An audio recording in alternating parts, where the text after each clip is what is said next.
CCIC es el Centro de Capacitación en Ingeniería y Construcción.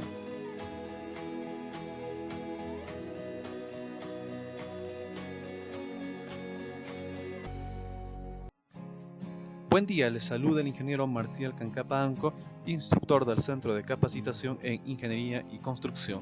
El día de hoy compartiremos con ustedes el segundo vídeo del tema diseño de sobreanchos y peraltes. Bien, iniciaremos por definir qué es un sobreancho.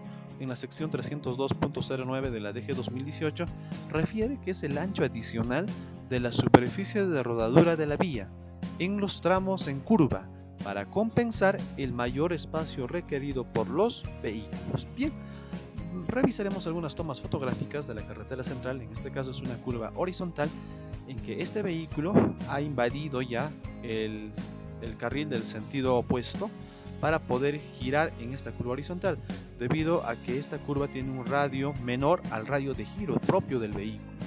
La siguiente imagen también refleja lo mismo. En esta imagen de acá, que es otra curva horizontal, este vehículo, este camión, el eje posterior también ya ha pasado al carril opuesto. En esta imagen este vehículo está a punto de pasar al carril opuesto para poder girar en la curva horizontal. Aquí podemos ver que este camión casi está completamente en el carril opuesto. Este camión ya está empezando a pasar hacia el carril opuesto, pese a que hay una señalización acá de prohibición de pase al carril opuesto. En este caso el bus está con lo mismo. En este caso este bus también está en el carril opuesto, y este camión, que está en su propio carril, casi se encuentran próximos a poder chocar. Si ambos tendrían las velocidades altas, pues esto sería eminente, ¿no? En cambio, los vehículos ligeros, como son los autos, casi siempre se mantienen dentro de su carril. ¿Qué hacer ante ello? ¿Qué hacer? Porque este vehículo debe estar en su carril y este también. Entonces existe la necesidad de plantear acá sobreanchos. Como dice el concepto, es el ancho adicional para que este vehículo se mantenga dentro de su carril y este también. Bien, entonces empezaremos a ver normatividad de diseño de sobreanchos. La sección 302.9.1 habla de la necesidad del sobreancho. La necesidad de proporcionar el sobreancho en la calzada se debe a la extensión de la trayectoria de los vehículos y a la mayor dificultad en mantener el vehículo dentro del carril en tramos curvos, lo que acabamos de ver de las imágenes presentadas. Bien, el diseño de sobreancho nace a través de un análisis de holguras teóricas en función a la calzada. En tramo recto la holgura teórica debe ser de 0.30 y en tramos ensanchados de 0.45. Esta holgura refiere a la distancia entre el eje de la vía a la cara frontal del vehículo. Por ejemplo, solo podemos visualizar acá. Tenemos un plano analizado en el software, en el Civil. Este vehículo de acá está en el sentido y este vehículo está acá. Esto estamos aproximando a un giro totalmente medido por el conductor, y vamos a ver cuánto es la holgura que queda acá. La holgura teórica queda de 0.23, lo cual no estaríamos cumpliendo con la normatividad, que me pide 0.45. Entonces, a fin de tener esta holgura teórica ya perfectamente, vamos a plantear el diseño del sobreancho. Bien, nos vamos a la normatividad, empezamos a verificar valores del sobreancho. Tenemos una imagen referencial, la figura 302.18a.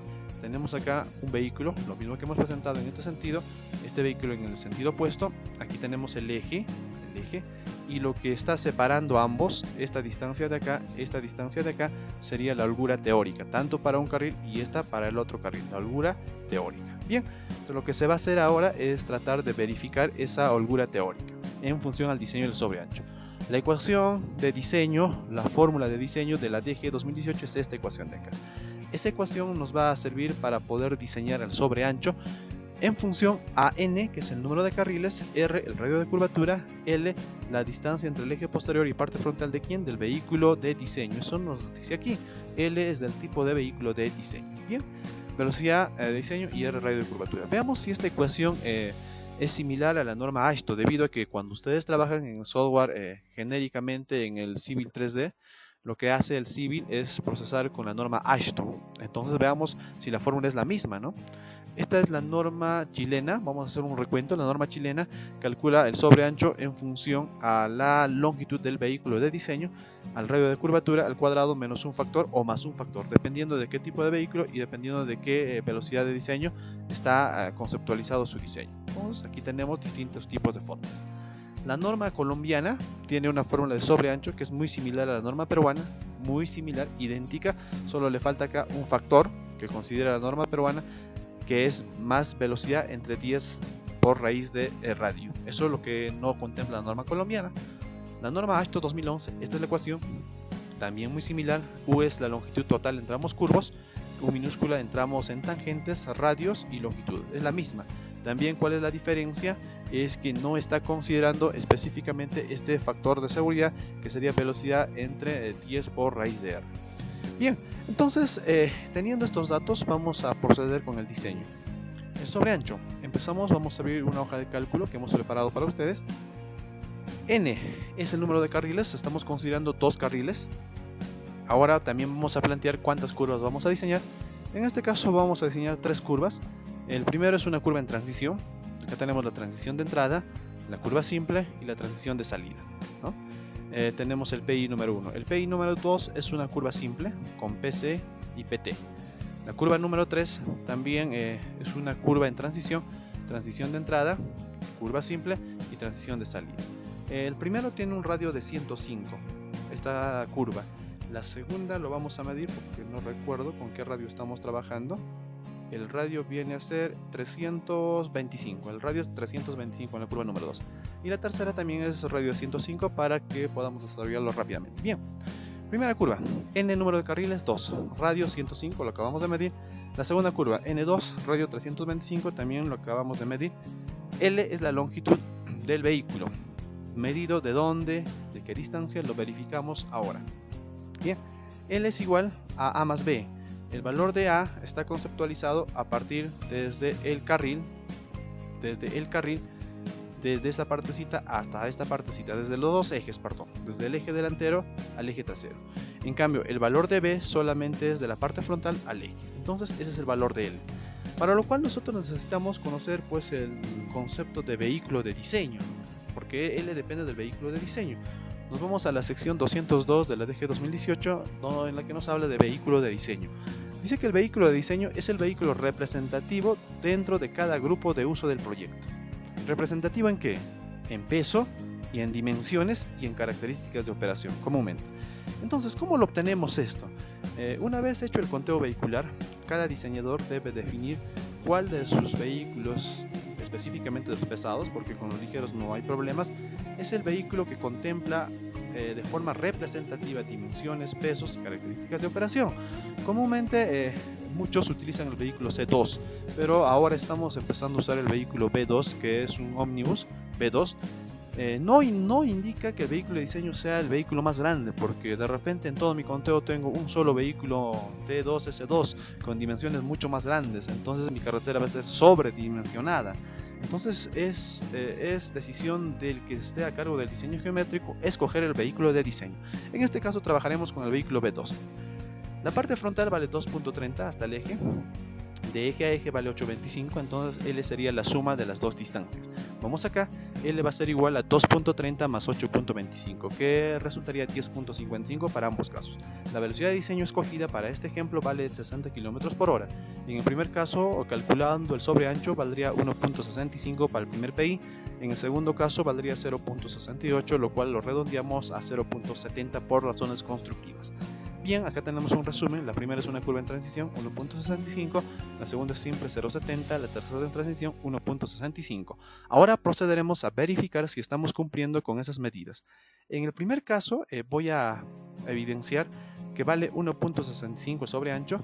El tramo en tangente, o sea, en tramo recto, la longitud que habíamos considerado trabajar era 3.30. Entonces voy a sumar acá 3.30. El teclado numérico no estaba activado.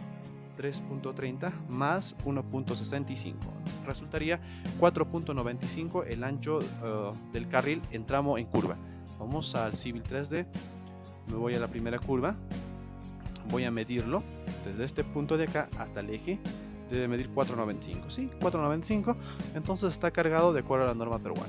En el segundo caso voy a medir directamente el sobreancho, voy a medirlo, el carril primero, el carril sería hasta ahí, que vale 3.30, el sobreancho sería desde este punto hasta este punto, que vale 0.70, está cumpliendo también con las condiciones de diseño, 0.70, bien. Tercero ya no lo voy a verificar.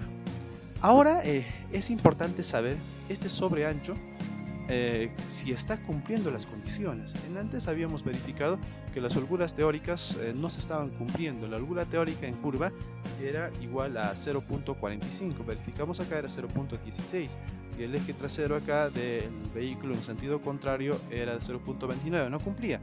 Pero esta línea que está acá, la línea amarilla, representa el sobreancho. Entonces miren lo que voy a hacer. Voy a mover el vehículo porque ahora tiene toda la potestad de girar en este sobreancho y voy a medir la holgura teórica ahora. La holgura teórica va a ser ahora 0.85, sobrepasando las holguras que nos pide la DG. Lo mismo sucede en esta curva. Aquí no cumplía, lo voy a mover porque tengo todo a disposición esto de acá y la holgura teórica acá se vuelve más de 1 metro inclusive. Vamos a medirlo.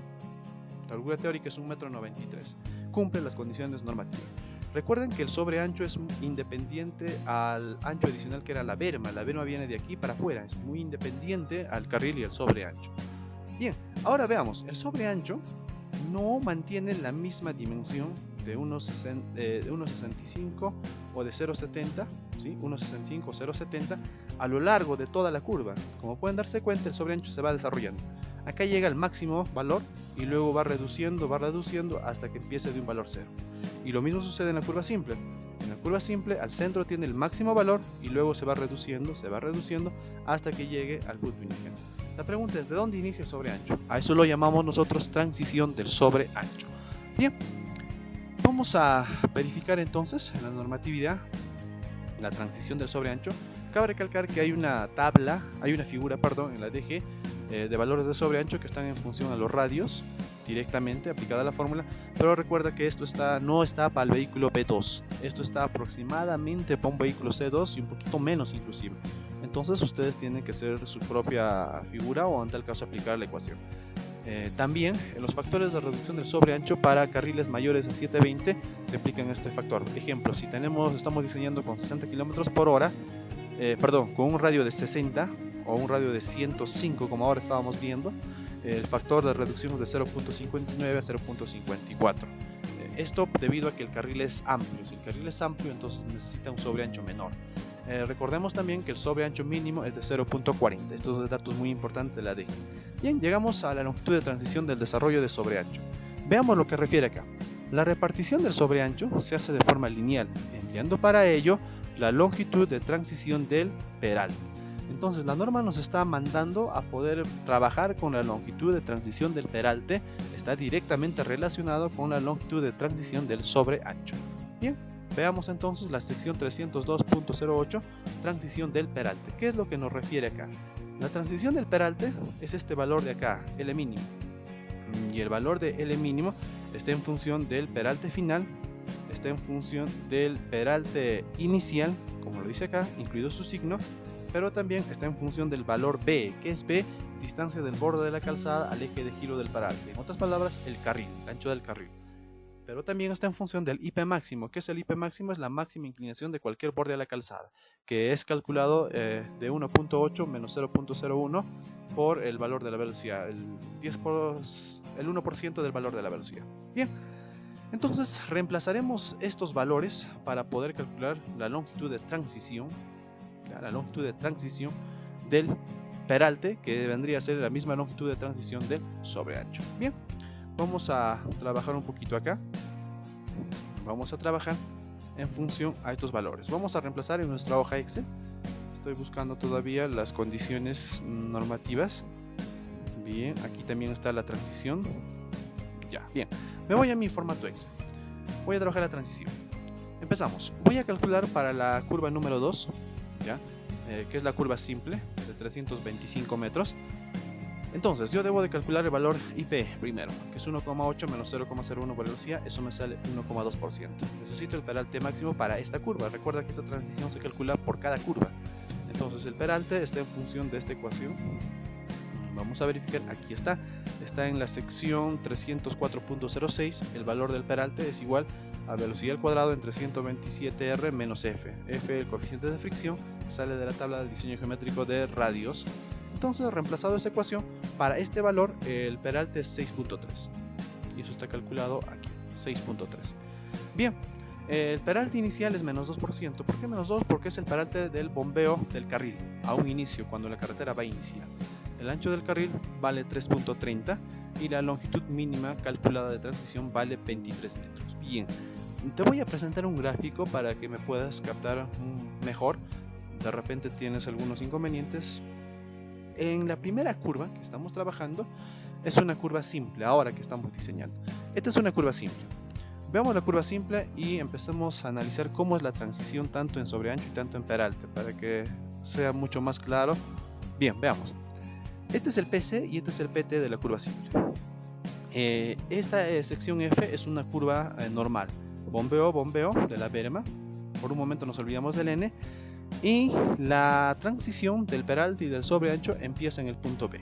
La norma me dice que lo puedo subdividir. Esta longitud de transición calculada, que ahora me salió 23 metros, yo lo debo dividir en 70% antes del PC y 30% después del PC, tal como está acá. Bien. Y lo mismo en la salida, 30% antes del PT y 70% después del PT. Así funciona la transición. Entonces la transición no inicia en el PC, sino inicia antes. ¿Antes cuánto? 70% de esta longitud de transición. Esto es en una curva simple. Bien, lo que estamos diseñando es una curva simple. Entonces esto es 23 metros, ¿no? Entonces me voy a mi formato, acá en el formato civil, ¿ya? Esta es la curva simple. Como ustedes pueden ver, el PC está acá, miren, el PC está acá, pero no está iniciando el sobreancho ahí, el sobreancho está iniciando en B, antes, ¿no? Antes. Voy a medir acá, miren, el carril acá, en el PC, el carril vale exactamente 3.30, pero acá el sobreancho, acá empieza a aperturarse más, está valiendo 49, en cambio en B empieza en 0. Bien, ¿cómo podría verificar esto de acá? En el sim yo lo puedo verificar así. Me voy a offset de parámetros. Acá me dice que la transición es de 23 metros. ¿Ven? Esta transición es de 23 metros, de acuerdo a la norma peruana que yo la he considerado tanto a la entrada y tanto a la salida. Bien, pero también pudiese de repente verlo. Ya voy a intentar verlo eso. En función, ahí está, 23 metros. Miren, se ha activado una línea roja. ¿Ya? La línea roja me está diciendo que está compartido desde el PC hacia arriba 30% y del PC hacia abajo 70%. ¿Quién? Esta transición de 23 metros. Lo mismo a la entrada y pues lo mismo sucede también a la salida. Ahí está, pues 30% hacia adentro y 70% hacia afuera. Ese es el diseño correcto de acuerdo a la norma peruana. Pero la pregunta es, ¿dónde nos dirá 30 o dónde nos dirá 70%? Vamos a verificar aquí. Transición del bombeo al peralte. Bien, acá miren lo que nos refiere acá. En el alineamiento horizontal, al pasar de una sección tangente a otra en curva, se requiere cambiar la pendiente de la calzada, ¿correcto? Desde el bombeo hasta el peralte correspondiente en curva. Este cambio se hace gradualmente a lo largo de la curva en transición. En la curva en transición, ¿qué sucede? Sucede algo contrario a la curva simple. Veamos acá. Esta imagen nos ayuda mucho. En la curva en transición, la longitud de transición del sobreancho y el peralte inicia en el PC de la transición, en la entrada de la transición. Entonces, si la transición de aquí a aquí, como hemos calculado en el vídeo anterior, vale 50, de la transición ¿cuánto vale? También vale 50, directamente. Y en la salida, si de aquí a aquí hemos calculado la transición de salida 50, entonces la longitud de transición también vale 50. Eso sucede en curvas en transición, así nos refiere este apartado de la norma. Pero ¿qué sucede cuando no existe curva en transición? Que ahorita estamos viendo, curva simple. Dice, se desarrolla una parte en la tangente y la otra en la curva. Ya. ¿Cuánto pero es la parte en la tangente y cuánto en la curva? Aquí me refiero, de 4.5 a 7% de peralte es 0.70. Esta es lo que hemos planteado ahora. Entonces, porque nuestro peralte es 6.3, ¿no? Vamos a verlo por acá, 6.3%, ahí está. Estamos cumpliendo, entonces, esta es una curva simple, ahí está, 70% para acá y 30% para allá. Estas condiciones deberían estar representadas aquí en el civil. Como hemos podido verificar en esta curva simple, está. Vamos a ver esta curva en transición, cómo está representada. refiere que acá debe ser la misma dimensión. Vamos a offset parámetros y miren acá, la longitud de transición vale 50 metros. 50 metros. Esta debe estar acá, seleccionada la primera. La primera también es transición, ahí está, miren, ¿ve? 50 metros. 50 metros desde la entrada a la transición hasta la salida, 50. Allí inicia la transición del peralta y también del sobreancho. Y la transición a la salida también, 50 metros. ¿Ve? Entonces, estos son los dos casos que nos presenta la normatividad para transiciones. Vamos a visualizar esta partecita de acá. Vamos a analizar, miren, la transición empieza acá. Acá la transición del sobreancho es 0. Empieza a crecer, esta es una curva en transición, por cierto, empieza a crecer y va a llegar al medio mismo de la curva, y aquí el sobreancho es total, el sobreancho que nosotros hemos calculado. Bien, ¿cuánto es? ¿Por qué la transición vale 50? Eso ya los he explicado en el vídeo anterior, específicamente de diseños de curvas en transición. Acá vale 50. Entonces este es nuestro cuadro de resumen que nos muestra el formatito que hemos trabajado. En la primera la transición vale 50, en la segunda vale 23 en curva simple, y en la tercera, que es transición, también valdría 50. Bien, esto ha sido parte del diseño geométrico de sobreanchos. Hemos culminado con el vídeo 2, espero que les pueda servir y pueda ser útil para el desarrollo de ustedes. Continuaremos en breve con el vídeo número 3, que específicamente nos habla del diseño de peraltas. Hasta una nueva oportunidad. Muy agradecido. Hasta luego.